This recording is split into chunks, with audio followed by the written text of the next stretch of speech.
So somehow yesterday I missed this. We were talking on stream and I was saying that I actually deleted Twitter off my phone, just probably till the new year, just as like a little tolerance break to get a break from social media once I'm off my computer at the end of the day.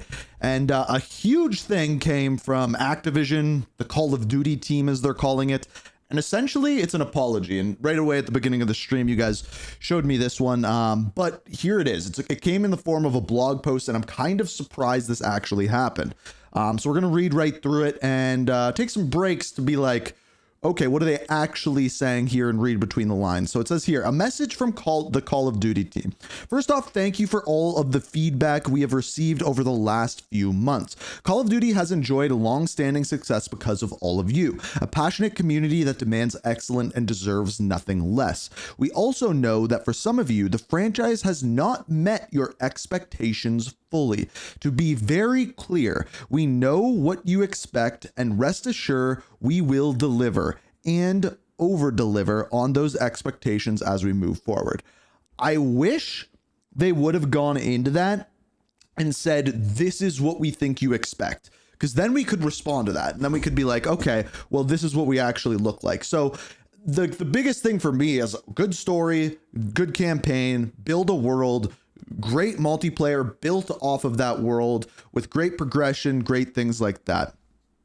Now, they go on to say, with respect to Black Ops 7, we set our sights to deliver a spiritual successor to Black Ops 2. That's why people are so upset about like the flower woods and the giant Harper, is because we want a spiritual successor to Black Ops 2, but that's not what was made here. Anyway, and the studios have poured their passion into making a great game that all of us are very proud of. Are they? If they're apologizing, are they actually that proud of it? But it's one thing for us to say it. More importantly, it's up to you to try it and judge it for yourselves. So as it relates to Black Ops 7 and the future of Call of Duty, here's a few important notes. Okay, number one, you'll have the opportunity to play Black Ops 7 for free. Okay, so they're kind of using this as an advertisement to try out our game. Next week, we are opening the doors for everyone to jump in and play Black Ops 7 multiplayer and Zombies free trial along with Double XP weekend. So yeah, I think the Double XP weekend starts on Thursday when the new event starts. So we'll do something on that tomorrow. We would like you to experience the game firsthand and decide for yourself. We are committed to unprecedented seasonal support. Your continuing feedback will help shape our seasonal updates over the coming months. Season 1 is the largest live season ever, and we're just getting started. We won't rest until Black Ops 7 earns its place as one of the best Black Ops games ever made. Okay, I do like that statement, because the one thing that they have done incredibly well, I think, with this game is Season 1. Although I don't like all the multiplayer maps, like the Odysseus map is horrendous in my opinion. The other maps are decent, good amount of content, adding in weekly weapons, adding in weekly challenges, good amount of zombies content. I really like what they did with Endgame. I wish the way that you would get certain things in Endgame was a little bit better and unlocks, like it was more looter shootery, but they did a lot of really good stuff with it. And I think everyone can agree. The biggest and blackest of all time. Oh God, remember when they did that marketing? Anyway, our strategy going forward is changing. We will no longer do so here is the big stuff. We will no longer do back-to-back releases of Modern Warfare or Black Ops games. The reasons are many, but the main one is to ensure we provide an absolutely unique experience each and every year. So that is probably the biggest thing. And whoever idea it was to do the back-to-back games, first of all, the reason why they did it is because it's easier, because they can reuse assets, because they can be lazy, because they already have a studio working on these things. So it's a lazy thing. It legitimately is a lazy thing. So get that off the table. They're no longer doing back-to-back Modern Warfare or Black Ops games, but you may notice in here, no longer do they say we're not doing Modern Warfare or this is the end of Black Ops. They're still going to be doing them. They're just, anyway. The next thing, we will drive innovation that is meaningful, not incremental. While we aren't sharing those plans today, we look forward to doing so when the time is right. Now, what does this mean? What does this mean?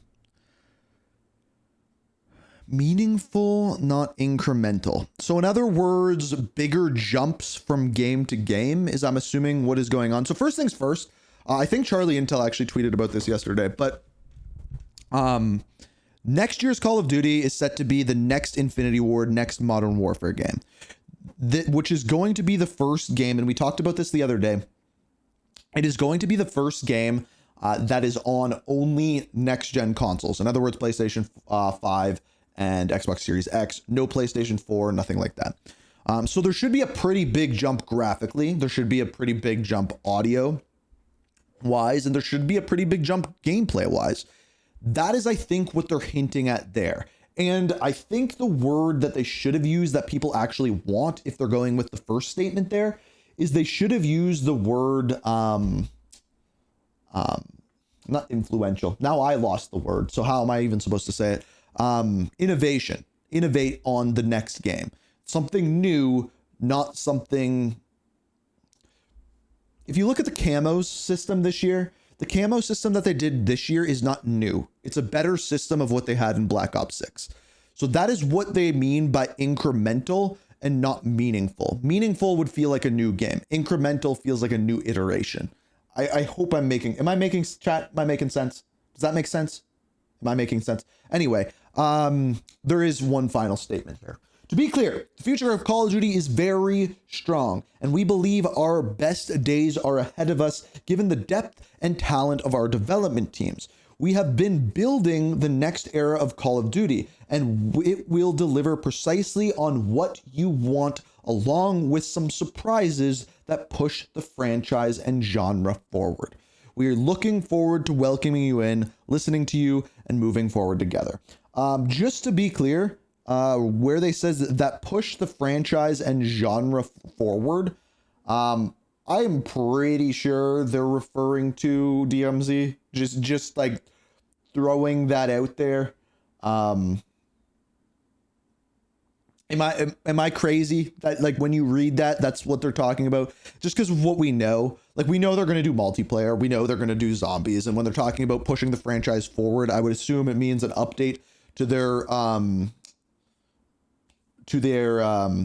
why can't I think of words today? Words are incredibly difficult today. Their engine. The engine is the word that I'm looking for. An update to their engine, which IW always does.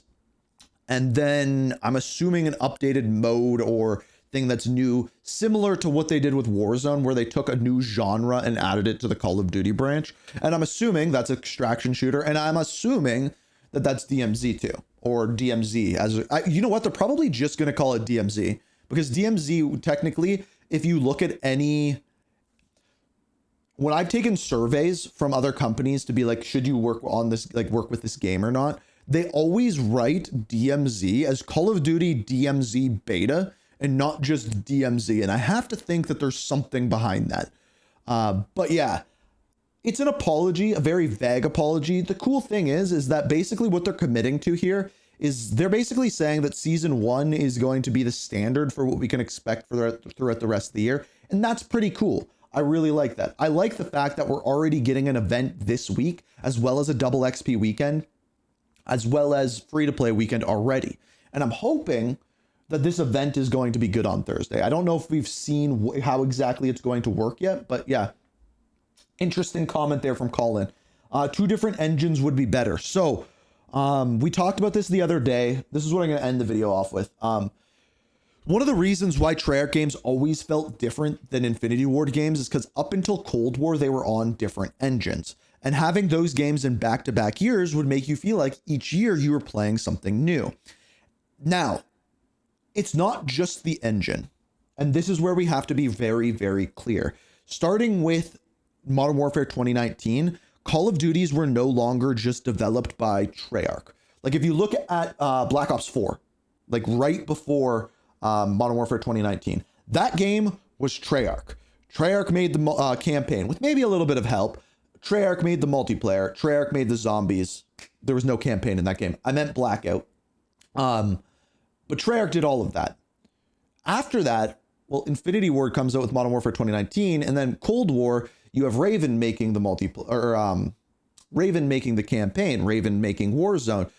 You have Infinity Ward. I think they worked on something on that game. It was like a conglomerate of studios, and because every single studio works on every single game feels the same because each of them worked on the same thing. Treyarch works on ranked play. Treyarch works on zombies. Infinity Ward works on the engine. Raven works on the campaign, and because of that, every single game feels the same. So it's in conjunction with every game using the same engine and every game being made by the same people, they feel exactly the same. And when we go back to that statement, meaningful, not incremental, I think the way to make things meaningful is have studios actually be able to make the game that they want to make, not have their hands cut off and be like, well, we're all working on this together. There's no vision because too many people, too many cooks in the kitchen. It's something I say very frequently in these videos, but we will see. We will see if they follow through with this, but I don't remember. The only other time I've seen a statement like this was in Call of Duty Vanguard after they completely broke Warzone after Christmas break. That's the only time I remember a statement like this. So we will see.